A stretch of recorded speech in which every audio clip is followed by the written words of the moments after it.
Bloomberg Audio Studios. Podcasts, radio, news. Lawmakers from the far left and right of France's political spectrum are set to combine and topple Prime Minister Michel Barnier's government tonight in Paris. The National Assembly set to reconvene as we speak, and that is when we're supposed to get the result. Covering it all is Stephen Carroll, Bloomberg Radio Daybreak Europe anchor. Stephen joins us from our Paris bureau. Stephen, good to see you this evening. Earlier in your career, you spent a decade working for France 24 television in Paris. You've interviewed President Emmanuel Macron, Prime Minister Michel Barnier. How did we get to where we are today? I mean, the short answer is that Emmanuel Macron called an election in June. He wasn't happy with how his party did in European Parliament elections, so he decided to go to the country, dissolve the Parliament, the National Assembly, call elections, thinking that it would reinforce his position, give French people the choice of who they wanted to govern. Unfortunately, French people didn't have the same idea, and what he ended up with was fewer numbers of MPs in the National Assembly and a very fractured Parliament that left three large groupings: the Marine Le Pen's National Rally on the right, the far right, his centrist group, which he picked up some of the centre-right party as well, and this left-wing alliance, which is the biggest group in the Parliament as well. Nobody had a majority, nobody could govern. Then he had to try and find a government, because his job as president, he gets to nominate the prime minister and set the agenda for policy. He picked Michel Barnier, this man who has had a storied 50-year career in French politics. He's been a minister, he's been a European commissioner, he was the EU's chief negotiator on Brexit. He is a statesman, he brings with him, he's not from Macron's political family, so he brings with him the sense of somebody who is above the fray of politics. He's not currently an elected politician, so got him in to try and run the government, to pass a budget, which was the biggest immediate concern. He brought the budget to Parliament, tried to negotiate a compromise with the various groups, wasn't able to do that, used a constitutional provision that allows him to force it through Parliament. But unfortunately, the downside of using that provision is that the opposition can call a vote of no confidence in the government. And that's where we are now. And they're currently voting after about 2.5 hours of debate in the French Parliament. Lots of views expressed. Michel Barnier got up at the end to lay out his position, to saying it's a moment of truth and responsibility for France. And we'll find out if anyone listened to him in just a couple of minutes' time. And Stephen, what happens in the immediate aftermath if the French government loses the no confidence vote? So the first thing that happens is the government has to resign, right? So Michel Barnier and all of his ministers will present their resignation to the president. It then turns to the president, who will have to appoint the next government. But the more immediate problem, because there's no deadline for when Emmanuel Macron would have to pick a new prime minister to lead and form a new government, the more immediate problem is France's current budget runs out at the end of the year. So then we roll over into 2025 and into relative political unknown. There won't be a shutdown, and it's actually been funny in a lot of the discourse here. People that keep mentioning, it won't be like the US, we won't have a government shutdown. Yeah, that's our problem. They'll still keep collecting. Yeah, they'll still keep collecting taxes. They're even using the word shutdown in French, which is quite funny. But they're still going to collect taxes. Public services will still run. But essentially what they'll do is they'll take the 2024 budget, carve it up into 12 pieces, and each department will get 1/12 of their budget every month. Now that presents, as you might imagine, all sorts of problems, because it's very difficult to run the state on that sort of month-to-month basis. It's not like working on your overdraft.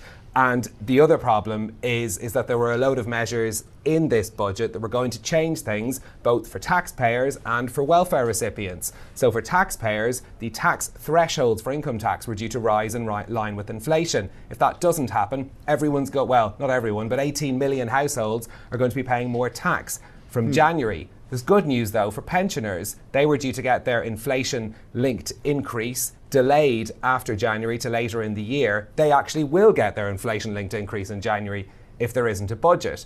But all of this presents the same problem that France has had since the middle of last year. Its budget deficit is too large for EU budget rules, but also to be able to convince markets, and we've seen France's international borrowing costs rise as a result. Part of the issue now has to be is they need to come up with a credible fiscal plan for the country so as to calm the fears that exist on the markets. And the rise in borrowing costs has been moderate. It hasn't got to quite extremes yet, but it sets up a huge task for whoever's going to take over after Michel Barnier, if indeed he is forced to resign, as to whether or not they can put together the plan and achieve something that a man who was legendary for his negotiation skills wasn't able to. Well, we are waiting to hear from the National Assembly about the results of that vote. We will bring that to you imminently as we do get the results, Stephen. What about other names that at this point have emerged to take over as Prime Minister? What can you tell us there? Well, Michel Barnier ruled himself out in an interview on French television last night, which is important because it had been something that had been speculated that perhaps Emmanuel Macron might just say, we'll give it another go. By the way, the last time this happened, when the only time since the current constitution's been in force in France, which is since 1958, the only time it's happened that a government has lost a vote of no confidence was in 1962. Hey, Stephen, I'm sorry to cut you off. We're getting a result right now. The French government falls after no confidence vote in Parliament. The French no confidence motion passes with 331 votes. 288 were needed. Not too surprising given how closely you followed this, but what's your immediate reaction? I mean, look, it means there wasn't any defections. Michel Barnier's call for responsibility doesn't seem to have won over any of the MPs he was hoping. He was particularly targeting the centre-left party, the Socialist Party, who've been in government in France many times in recent history. The question of whether or not some of those MPs might be willing to abstain, for example, from this vote to try and save the government. He doesn't seem to have convinced them with this message. That's the number in and around what we expected, because it's basically, if you add together the left-wing alliance and Marine Le Pen's far-right National Rally, those parties put together give us that total of in and around 330. So it looks like that they didn't manage to convince anyone to cross the line. It's a result that's pretty much then in line with expectations, but now opens up the question of what happens next. What will Emmanuel Macron do? He's just landed back in France in the past few minutes from a visit to Saudi Arabia, where he was trying to brush off a lot of these political questions at home and continue on with international affairs, to little avail, as everyone just wanted to ask him what he planned to do after this vote went through. He had been asked on many occasions whether or not he might resign, and he says that's not an issue. It's not even in question that he would do that. Of course, his term runs till 2027. So we now set ourselves up for the timeline where the French president can take as long as he likes to appoint a new government. We don't think he's going to leave it that long, but it does plunge us into a sort of political vacuum now. We'll have to have a caretaker government to keep current affairs running, but it's going to make those big challenges like dealing with the budget even more difficult. Stephen, do we have a good idea of who would likely be the next prime minister and what that new government would look like? We don't. There are a couple of names that have been floated around, but it's not a specific list of people that have been floated. You could imagine that Emmanuel Macron would try and pick from, if not his own political family, those who've already said that they would ally with him. There had been a question before Michel Barnier was picked as to whether he might be able to pick a politician from the Socialist Party, that centre-left party, and thus bring them into this centre alliance that he was trying to create. But they couldn't agree between the left-wing parties on the same candidate that Emmanuel Macron wanted. That was Bernard Cazeneuve, who's a former interior minister. He was the one who had been mentioned last time around. This was in the discussions that led up to Michel Barnier being picked. But the names that are out there now are in the realm of speculation. There's no rallied support around someone. There's no obvious candidate for who would take over, because the challenge facing the person who takes on that is they have the same parliamentary maths to deal with. Michel Barnier was dealt a very difficult hand. He didn't have a majority in Parliament. He did his best to try and build a way of working. He always said that he was leaving it to Parliament to be able to legislate and negotiate on important matters. That's failed. You have to ask who would be brave enough to step into those shoes, because it's a pretty nasty hand of cards to be handed. That's exactly where I want to go. We're getting some commentary from France Unbowed lawmaker Mathilde Panot, who says that, quote, finally the Barnier government has fallen along with its violent budget. Today is a historic day. What does a budget look like in France after this process?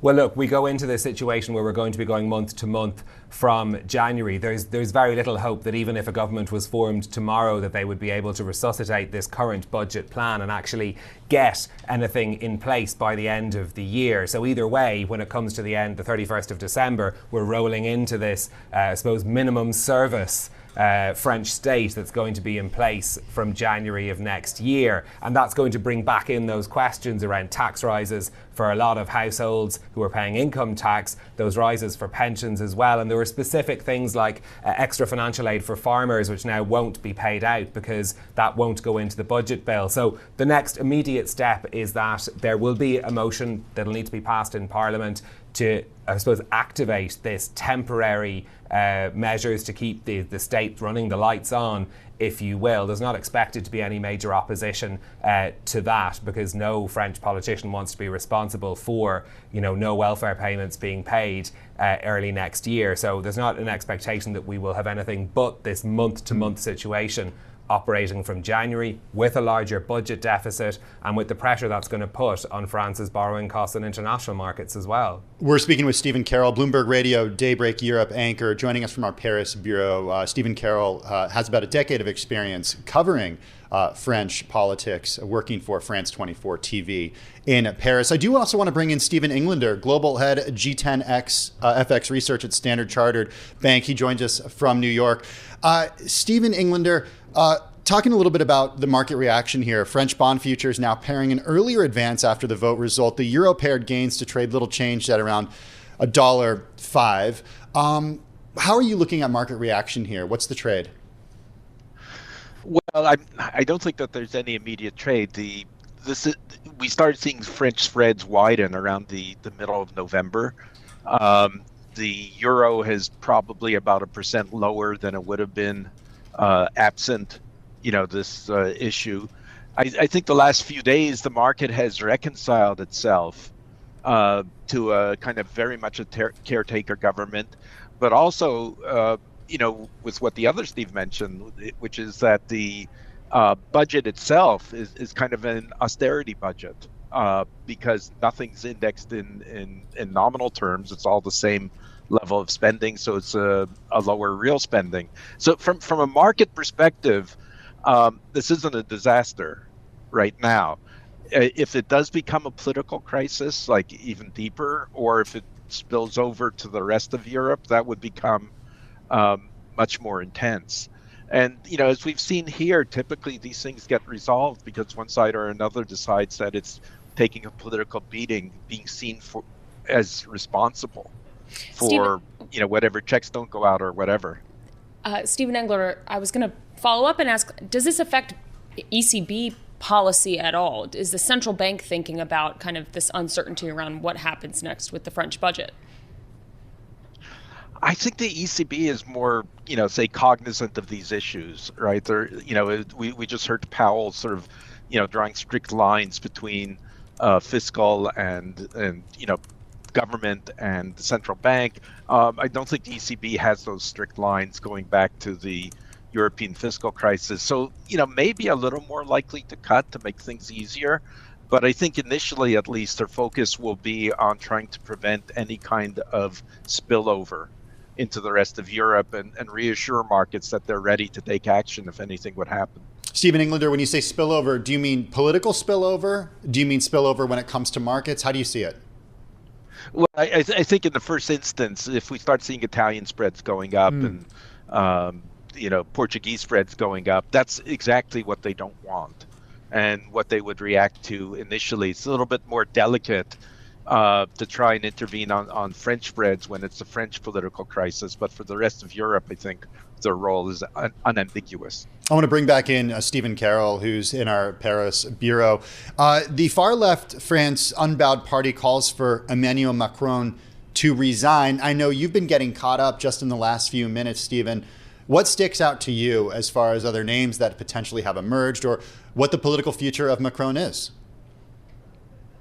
I mean, look, Emmanuel Macron has brushed off any suggestion that he will resign. There's no way that he can be forced to. This vote doesn't affect his position in power, and he's due to stay in office until 2027, a person who very keenly would like him to resign. And we've seen that in the decision that she has made in supporting this no confidence motion is Marine Le Pen. The far-right candidate, of course, was the person who went up against Macron in the last 2 presidential elections. Her support has been growing slowly, and the margin by which Emmanuel Macron defeated her in the last presidential elections was much smaller than in 2017. So she would very much like for there to be an early presidential election to get a chance for her to be able to get a shot at the presidency. Now, it's not unusual that we'll have that same call from the far left. They're actually one of the biggest groups in Parliament, so they know that they have also significant support, and that's been the story of how politics has evolved under Emmanuel Macron in power, as we've seen greater support for far right